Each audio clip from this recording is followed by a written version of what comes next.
Tindakan radikal apa yang mempersulit Indonesia untuk pulih lebih cepat dan bangkit lebih kuat?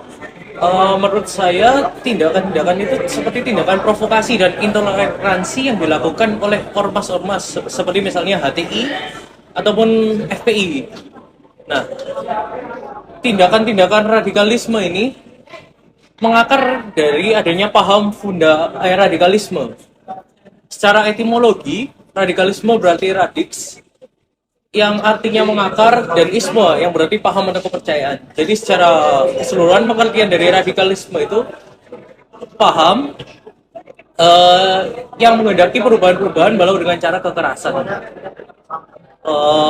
Kemudian contoh-contohnya FPI itu diduga mendukung ISIS dari segi perekonomian.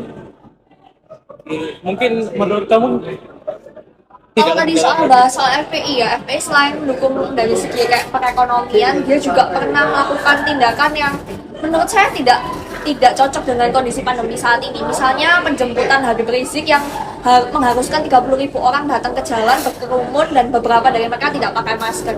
Nah, makanya dari itu kita tidak heran kalau Indonesia sekarang itu menempati peringkat ke-24 negara dengan tingkat terorisme terbesar. Jadi Global Terrorism Index Indonesia itu 5,5 out of 10 atau lebih dari 50%, yang mengartikan juga kayak kondisi radikalisme di Indonesia itu genting. sudah parah sekali ya? Iya betul. Jadi untuk mengatasi masalah pandemi ini sebenarnya Indonesia tidak hanya berhubungan dengan radikalisme itu saja, tapi juga bagaimana radikalisme yang sudah mempersulit untuk pulih lebih cepat dan bangkit lebih kuat itu. Bagaimana karakteristik warga negara yang dibutuhkan untuk menjaga keutuhan NKRI? Menurut saya sendiri pribadi, saya ingin ada masyarakat yang memiliki opini terbuka, pemikiran terbuka atau open minded.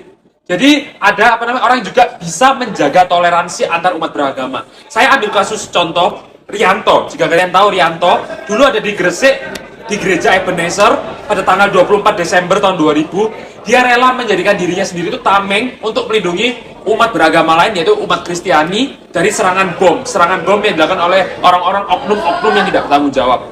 Itu menurut contoh dari saya. Kalau menurut Bro Bon? Menurut saya juga setuju karena sebagai warga negara harus memiliki karakteristik nilai kebijakan seperti beliau, seperti peduli sesama antar umat beragama dan juga rela berkorban untuk demi kebaikan bersama untuk kedamaian. Ya, saya ada lagi kasus lagi contoh. Kalau kalian tahu di Kampung Sawah itu umat beragama Muslim dan Kristiani, bahkan ada umat yang beragama lain hidup berdampingan. Ketika misalnya Hari Raya Idul Fitri, umat Kristiani membantu menjaga jalan parkiran dari motor tersebut, dan begitu juga sebaliknya. Ketika Natal, warga Muslim membantu umat Kristiani yang sedang merayakan Natal. Menurut Bumbo gimana tanggapannya? Ya, hal lainnya juga warga negara harus memiliki rasa toleransi yang tinggi, dan juga untuk sifat-sifat karakteristik warga Indonesia yang baik lainnya juga kita harus perlu belajar kewarganegaraan agar kita memiliki wawasan yang luas sehingga kita dapat memilah mana fakta yang benar dan mana yang hoaks, dan dengan demikian kita bisa terus bertumbuh dan juga warga negara yang baik tidak menyebarkan hoaks atau fakta yang tidak benar, sehingga warga negara seperti ini dapat membantu Indonesia untuk pulih lebih cepat dan bangkit lebih kuat. Bagaimana pentingnya wawasan kebangsaan dan nasionalisme untuk pulih lebih cepat dan bangkit lebih kuat? Ya, kalau menurut aku sih, seperti yang kita tahu, tak kenal maka tak sayang. Kalau kita mengenali bangsa Indonesia, maka itu dapat menimbulkan perasaan cinta, bangga, dan juga perasaan senasib, sepenanggungan terhadap bangsa ini. Seperti yang kita tahu ya, Indonesia kan baru saja mengalami dampak dari masa-masa sulit yang kita semua alami selama masa pandemi. Tetapi dengan adanya perasaan senasib dan sepenanggungan itu, maka beban yang seharusnya terasa berat jika dipikul bersama akan terasa lebih ringan. Sehingga saya percaya kalau Indonesia pasti bisa bangkit lebih kuat dan juga pulih lebih cepat. Kalau menurut kamu gimana? Kalau menurut saya itu untuk menambah wawasan dan menambah nasionalisme kita itu kita harus agar kita bisa lebih cepat mengenal bangsa kita sendiri, dimana kalau kita sudah memilih untuk menjadi warga negara Indonesia, kita sudah harus siap untuk senasib dan sebangsa sama warga negara Indonesia itu. Kita harus juga untuk siap untuk mengikuti perjalanan hidup yang ada dalam Indonesia ini, apalagi di dalam masa pandemi ini yang sangat-sangat berdampak tidak baik bagi kehidupan masyarakat Indonesia.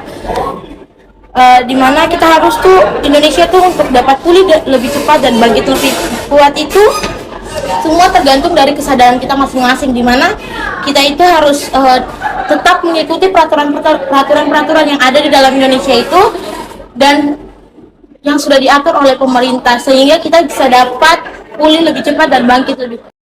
Apakah sekarang bangsa Indonesia sedang dihadapkan pada krisis identitas dan nasionalisme? Pada dasarnya, nasionalisme itu merupakan suatu paham yang menciptakan dan mempertahankan suatu adalah suatu bangsa.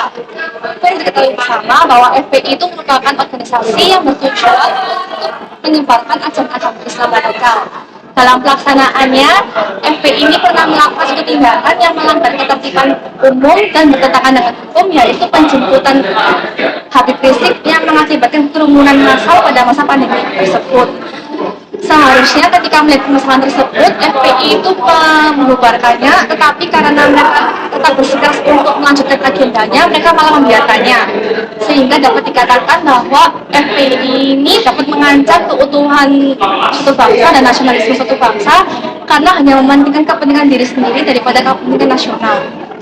Dan juga negara Indonesia saat ini sedang mengalami krisis identitas nasional, karena identitas nasional berkaitan dengan jati diri yang dimiliki oleh masyarakat, berkaitan dengan keberaneka-ragaman seperti suku, ras, agama maupun mengamalkan nilai-nilai Pancasila. Dan adanya tindakan radikalisme tersebut mengakibatkan memberikan ancaman terhadap identitas nasional, karena apabila masyarakat terpengaruhi oleh ajaran radikal, mereka akan meyakini suatu agama tertentu, sehingga masyarakat akan melupakan jati dirinya terhadap keberaneka-ragaman lainnya yang dimiliki oleh negara Indonesia. Selain itu, dengan adanya penggunaan radikalisme dapat mengakibatkan persatuan negara Indonesia menjadi terancam, karena dalam masyarakat dapat terjadi ancaman keutuhan bangsa. Sehingga melalui pernyataan tersebut, tindakan radikalisme memberikan ancaman terhadap negara Indonesia saat ini. Bagaimana solusi dan strategi menghadapi radikalisme di tengah pemulihan pandemi untuk pulih lebih cepat dan bangkit lebih kuat? Oke, menurut saya upaya dalam menanggulangi radikalisme ini tidak bisa dilakukan secara semena-mena. Upaya dalam mengatasi radikalisme ini harus dilaksanakan secara struktur dan masif. Kita bisa lakukan upaya ini dari tingkat sederhana, dari warga, masyarakat, sekolah, dan bangsa dan negara. Seperti yang ada, Indonesia menganut pasal 27 ayat 3 dan pasal 30 ayat 2 UUD NRI 1945, di mana di pasal 30 itu disebutkan Indonesia menganut sistem harga merata, sistem pertahanan rakyat semesta. Di mana jika TNI tidak bisa menanggulangi upaya radikalisme ini, masyarakat Indonesia harus bisa dalam menangani sendiri radikalisme ini. Misalnya seperti itu. Kalau solusi dari saya sendiri, radikalisme sendiri bisa timbul dari lingkungan terdekat kita, baik teman maupun saudara. Nah, solusi yang utama adalah kita harus lebih selektif lah. Yang pertama, untuk memilih berita, baik itu dalam bentuk syarat atau apapun. Kita harus bisa memilah-milah, ada yang hoax, ada yang beneran fakta, berdasarkan fakta. Dan kita harus bersikap lebih dewasa lah, dan lebih toleransi terhadap ras dan radikalisme, terhadap ras, agama, yang untuk mengurangi terjadi perpecahan atau kesalahpahaman yang terjadi di masyarakat. Dengan begitu, radikalisme pasti akan hilang secara perlahan dan akan pulih negara ini, dan tidak ada lagi masalah mengenai radikalisme atau masalah perpecahan baik agama, ras maupun budaya. Semua akan saling menghargai dan menghormati. Jika orang bisa menanamkan sikap toleransi dan selektif untuk memilah-milah berita yang ada di masyarakat. Jadi kesimpulan dari video teman-teman tersebut, walaupun pada saat pandemi banyak terjadi tindakan radikalisme yang membuat negara Indonesia menjadi terpecah rasa persatuan dan kesatuan, tapi dengan kesadaran masyarakat akan nasionalisme, negara Indonesia akan pulih lebih cepat.